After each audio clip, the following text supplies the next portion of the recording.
ഞാൻ 11 കൊല്ലം ദുബൈയിൽ നിന്ന് 8 കൊല്ലം മസ്കറ്റിൽ നിന്ന് അവിടെ നിന്നുകൊണ്ട് ഞാൻ മേടിച്ചതല്ല എന്റെ ഭാര്യയുടെ വില. മക്കളെയൊക്കെ പഠിപ്പിച്ച് അവരൊക്കെ ഇപ്പൊ ചോവില്ലാത്ത രീതിയായി. വീടൊക്കെ വെച്ച് ഞാൻ നാട്ടിൽ വന്നപ്പോ എന്റെ ബാലൻസ് ഇല്ലാന്നും ചൊല്ലി എന്നും ചെറിയ ചെറിയ വിഷയങ്ങളുണ്ട്. വിഷയങ്ങൾ മൂത്ത് വന്നപ്പോ ഞാനൊരു മനുഷ്യനല്ലേ, ഞാൻ പ്രതികരിച്ചു. അന്നേരം ഇറങ്ങിപ്പോടാന്ന് പറഞ്ഞു. ഞാൻ ഇറങ്ങിപ്പോന്നു. മക്കളൊക്കെ എന്താ? വിപ്ലവം എന്ന് പറയുന്ന ഒരു ഇതുണ്ടോ? ആ, അത് ഇപ്പൊ എറണാകുളത്ത് ഒരു വലിയ ഓഫീസിൽ ജോലി ചെയ്യാ.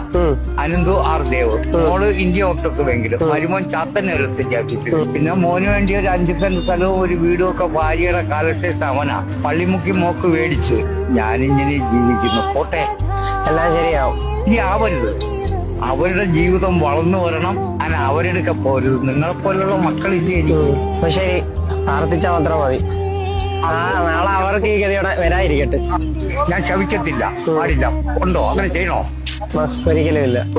പോട്ടെ, ശരി, ഓക്കെ. എപ്പോഴെങ്കിലും കാണാം. ഇനി നമുക്ക് എന്തെങ്കിലും മീറ്റ് ചെയ്യാം.